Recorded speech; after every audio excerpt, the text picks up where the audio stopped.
Welcome to DSA studios. N friends எல்லாம் சூப்பராக இருப்பீங்கன்னு நினைக்கிறேன். இன்றைக்கி நம்ம எங்கே போக போகிறோம்னா, தென்காசி மாவட்டம் பாவூர் சத்திரம் பக்கத்தில் இருக்க அரியப்புபுரம் கணக்க நாயக்கர் பட்டிக்கு போக போகிறோம். சரிங்களா?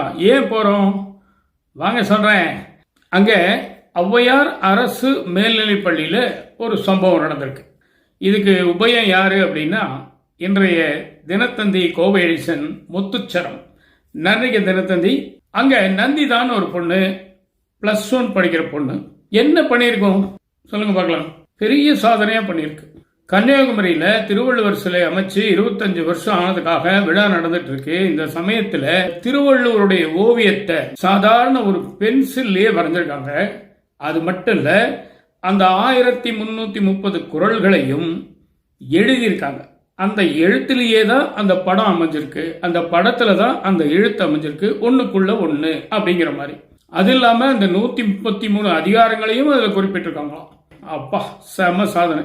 இந்த விஷயத்தை அந்த பள்ளியினுடைய தலைமை ஆசிரியர்கள் அனைவரும் பாராட்டியிருக்காங்க. சக மாணவிகள் கொண்டாடி இருக்காங்க. குறிப்பா ஓவிய ஆசிரியை கலாவதி அப்படின்னு ஒரு அம்மா இருக்காங்க. அவங்களுடைய முயற்சியினாலும் கொடுத்த பாராட்டுகள்னாலும் இந்த பொண்ணு இந்த வேலையை செய்ய முடிஞ்சிருக்கு.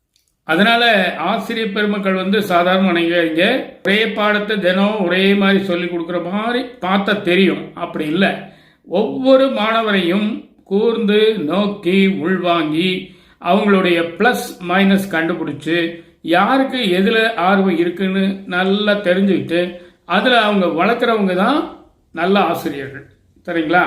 அந்த வகையில் இந்த பள்ளி ஓவிய ஆசிரியை பெரிய காரியம் பண்ணியிருக்காங்க. அவங்களுக்கு இந்த இடத்துல நம்ம பெரிய பாராட்டுதலை சொல்லிக்கிறோம்.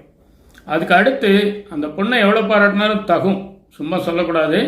இந்த வயசில் இவ்வளோ ஆர்வம் இருக்கிறது பெரிய விஷயம். அது 3ஆம் கிளாஸ் படிக்கும்போதே அந்த ஓவியத்தில் ஆர்வம் வந்திருக்கான்.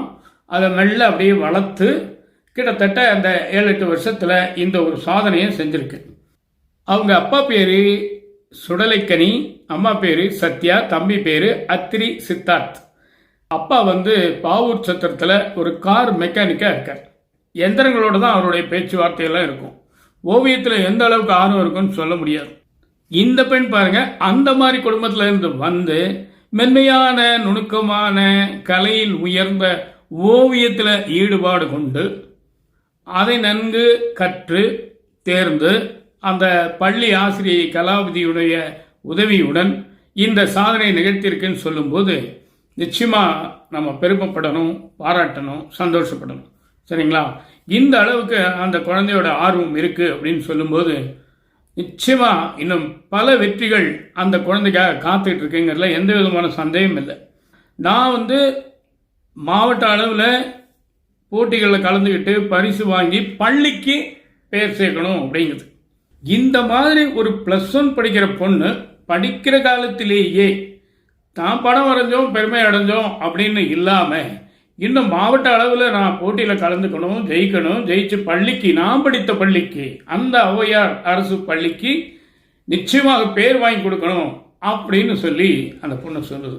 பெரிய விஷயங்க, பெரிய விஷயம். நோபல் தாட் அப்படின்னு சொல்லலாம். இந்த மாதிரி திறமைசாலிகளை நம்ம சேனல் மூலம் வெளிக்கொண்டு வரதுல எனக்கு பரம திருப்தி. அவங்களுடைய எந்த தொடர்பு எனக்கு இல்லை. இது அவங்க பார்ப்பாங்களான்னு கூட எனக்கு தெரியாது. ஆனால் சொல்ல வேண்டியது நம்மளுடைய தார்மீக கடமை, சொல்லிட்டேன். இங்களில் யாராவது பார்க்குறவங்க அவங்களுக்கு தெரிஞ்சவங்களோ நண்பர்களோ உறவினர்களோ பழக்கமானவர்களோ எப்படியோ தொடர்பு உள்ளவர்களாக இருந்தால் தயவுசெய்து இதை அவங்கக்கிட்ட கொண்டு போங்க. அவங்களுக்கு ஒரு அங்கீகாரம் கிடைச்ச மாதிரி இருக்கும், உற்சாகமும் கிடைக்கும். மேலும் அந்த பெண் பல சாதனைகளை புரியறதுக்கு இது ஒரு சின்ன வழியாக இருக்கும். சரிங்களா?